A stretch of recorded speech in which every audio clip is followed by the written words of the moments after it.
This was where they bathed them. We have two rivers down there. There is one river flowing from the upper side. We call that river Ochi or Ama Emisa. You realize Ochi, meaning the river could grab and drown due to the fact that it flows very fast. And then we have one flowing from this side.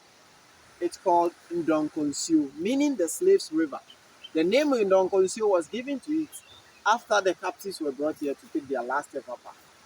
When they walked them for all the miles, they were dirty, looking weak. They fed them for a couple of days here and then allowed them to get back to their normal self.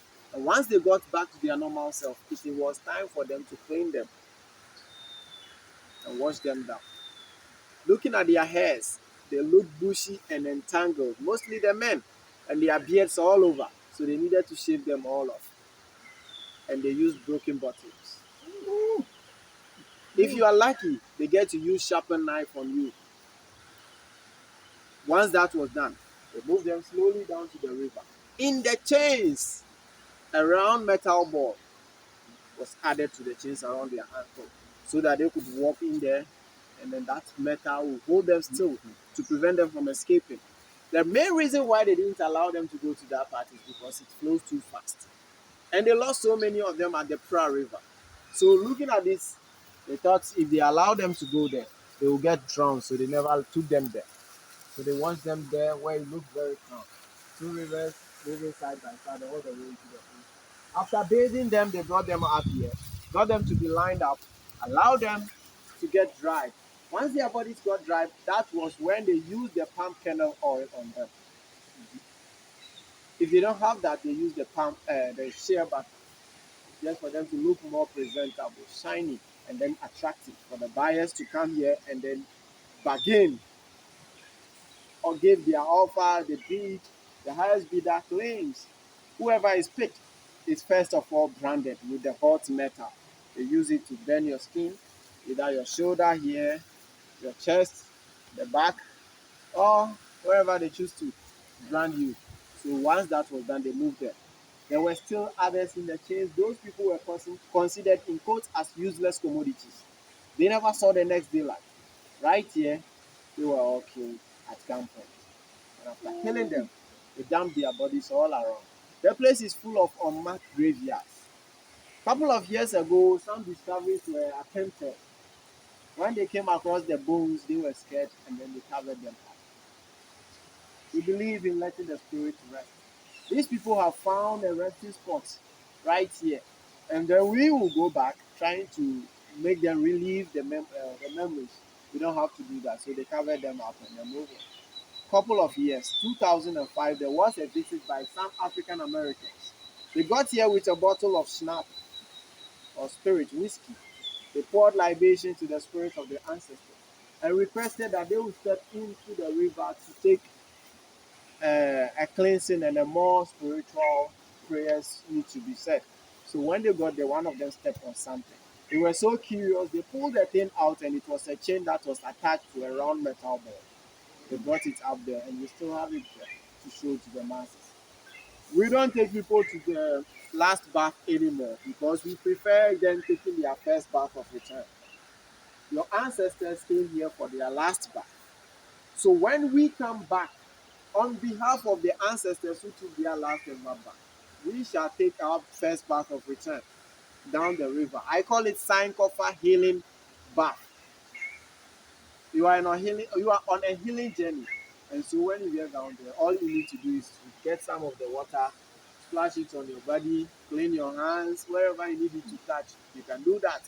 Yeah, some people come and they take off their shirts, sit in there and wash themselves. Yes, but not everybody needs to do that. Just a finger or your feet in there will be okay. So once you are there, you say a quick prayer to the spirits of your ancestors. You wouldn't have made it had it not been there. So that's a privilege. Yes. I have a quick question. Yes, sir. Is there a reason why they would kill the unworthy commodity, quote Yes. unquote, instead Yes. of releasing them back home? Oh, yes. You see, these are people who have lived a whole 80 days with those who are taking their brothers and sisters away. yes.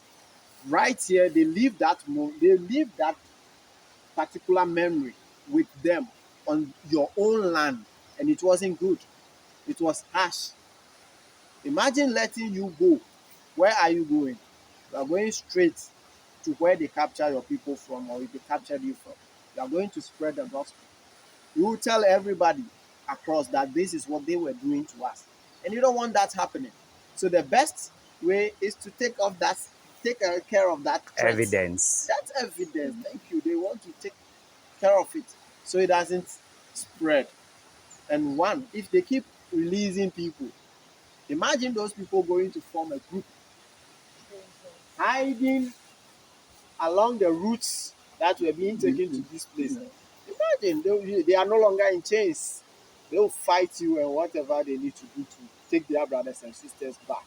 They will do that. And so they don't want that happening. So they don't want no liability. They don't want no liability. So they kill you.